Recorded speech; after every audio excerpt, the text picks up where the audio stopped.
महाराष्ट्र काँग्रेसच्या प्रमुख नेत्यांची आज दिल्लीत बैठक पार पडणार आहे। विधानसभा निवडणुकीच्या पार्श्वभूमीवर या बैठकीला महत्त्व प्राप्त झाले। बैठकीला काँग्रेसचे महत्त्वाचे नेते उपस्थित राहणार। खासदार धैर्यशील मोहिते पाटील यांनी पंढरपुरातील उपोषण स्थळी धनगर समाजाच्या आंदोलकांची भेट घेतली आहे। सरकार धनगर समाजाला सापत्य वागणूक देत असल्याचा आरोप पाटील यांनी केला।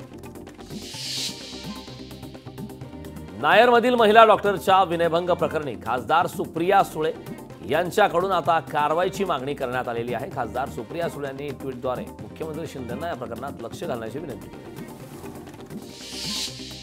विधानसभा निवडणुकीच्या पार्श्वभूमीवर नाशिकच्या मालेगाव तालुक्यातील शिवसेना ठाकरे गटात खांदेपालट करण्यात आले। मालेगाव संपर्क प्रमुखांसह 2 उपजिल्हा प्रमुख व तालुका प्रमुखांच्या नव्याने नियुक्त्या करण्यात आल्या। केंद्र सरकारने कांदा निर्यातीवरील निर्यात मूल्य रद्द केले। सटाण्याच्या मोरेनगरमधील व्यंगचित्रकाराने याबाबत व्यंगचित्रातून बोलकी प्रतिक्रिया दिली।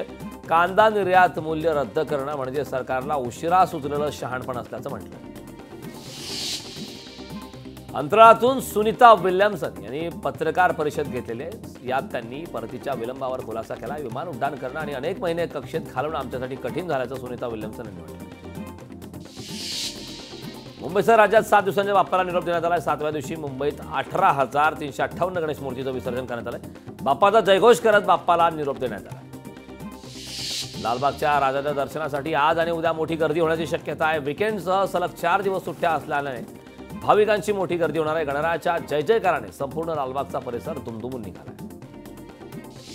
शनिवारपासून बँक सलग 5 दिवस बंद राहणार आहेत। सप्ताह अखेर आणि जोडून आलेल्या सणांमुळे बँका सलग 5 दिवस बंद राहणार आहेत। बीड जिल्ह्यात पावसाने वार्षिक सरासरी ओलांडली आहे। पावसामुळे जिल्ह्यातील बहुतांश प्रकल्प ओव्हरफ्लो झाले आहेत। मात्र शहराला पाणीपुरवठा करणारे माजलगाव धरण 42.63% भरले। पाथरी कृषी उत्पन्न बाजार समितीचे सभापती अनिल नखाते यांच्यावर अविश्वास ठराव दाखल करण्याच्या हालचालींना ब्रेक आला। शिवसेना नेते सईद खान यांच्या सहकार्यानंतर अविश्वास ठराव आता थांबवण्यात आला। बीडमधील डॉक्टर आणि आरोग्य कर्मचाऱ्यांच्या सुरक्षेच्या दृष्टीने जिल्हा रुग्णालयात रुग्णांना भेटायला येणाऱ्या नातेवाईकांसाठी पास बंधनकारक करण्यात आला आहे। एका रुग्णामागे दोघांना पास दिला जाणार आहे। या पासची मुदत 5 दिवस राहणार आहे।